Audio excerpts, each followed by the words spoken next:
kind of seen from them so far? Just the team, I know up and down, the record kind of doesn't tell the full story of them.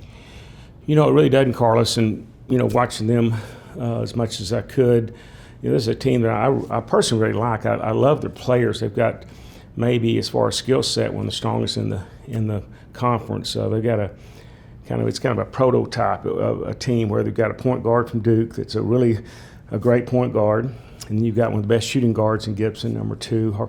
Harkless is a great big guard that can score inside and out, and then of course they've got their bigs can really shoot the three. So you know, I think one of our strengths, they don't have as much depth as we have, and hopefully we can use that to our advantage. But I really like their starting 5, even their top 7 are pretty strong. So it'll be a real test on the road for us, and we're looking forward to it. But it's you know, it's always tough to go up there and get a win up at Oklahoma, and they guard. They're one of the best teams in the country. They don't give up much on transition baskets. They protect the rim well, and just a good solid team.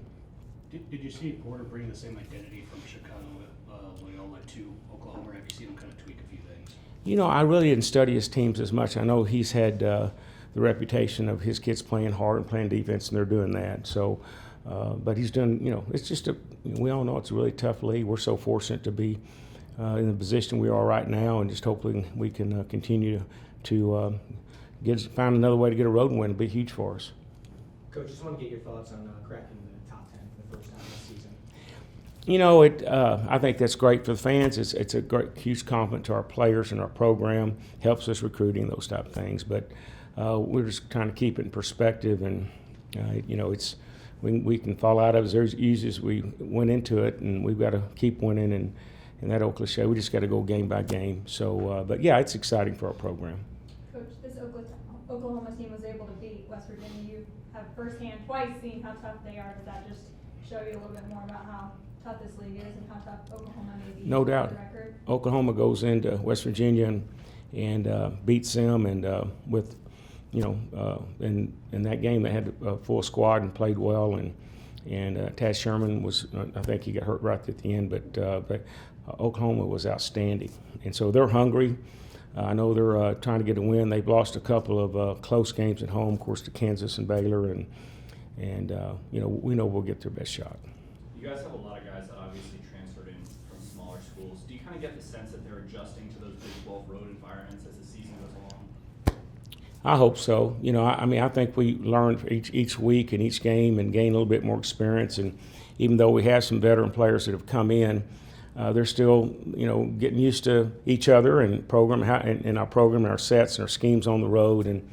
And it's hard to, you know, explain why the road is so much different than home. We try not to make any different. We try to do the same thing and get prepared the same way. But as you can imagine, you can just look at the around the country. The home court team has a huge advantage, and so we've got to make sure on the road we play better together as a team. We have to play really tough, and then don't beat ourselves. Like, we've got to get back on defense. We've got to block out and not turn the ball over.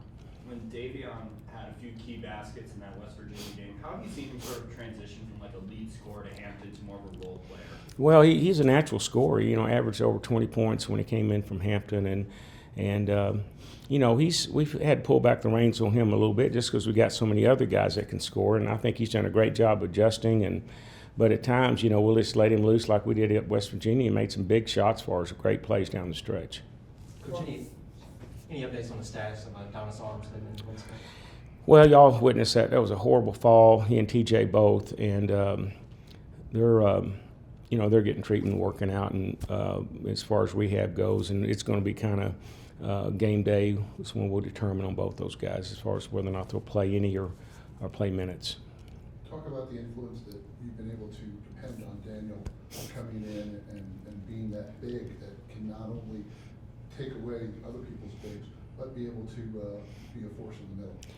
Yeah, I mean, he was our unsung hero in that game. Those last 4 or 5 minutes, he made 4 big free throws, had a dunk, and then, like you mentioned, I think he had 4 blocks. So he was outstanding and huge impact for us. And we've seen it, you know, throughout the year at times, just glimpses of greatness with him, and just seemed like he's, you know, every time we get him in the game, you know, most of the time he's ready to make a big play for us. But he certainly helps us on the defensive end. And now, making those free throws, he's starting to get a little more confidence on the other end as well. And so, we're going to continue to see him get better on offensive as far as his shooting and all goes. But outstanding defensive blocks. His timing's getting better. The way he's jumping, he's got those long arms. It was very intimidating and huge factor in that game.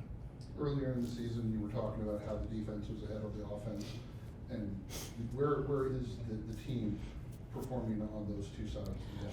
Yeah, I think defensively we're progressing as we thought we would. I think we're second in the country in Ken Palm, and guys are really proud of the way these guys are playing on that end. We still got some work to do on the offensive end, and part of that's just where our three-point shooting has just been horrendous, and we're working on it. We've got to get our three-point shooting better, and then take care of the ball. We got to keep working on not turning it over. Coach, you talk about the rankings being more for the fans, but does it give you a little bit of confidence knowing you'll have continued to rise week by week and hopefully will peak at the right time? We hope so. That's as far as peaking, that's what I think every coach wants their teams to do, is peak at the right time. And you're going to hit plateaus and then maybe down a little bit and hit another plateau. I think we're doing that. I think we're moving up, and that's one of our challenges. Going to Oklahoma is we had a big win over Texas, big win on the road, and can we put another win together and play better?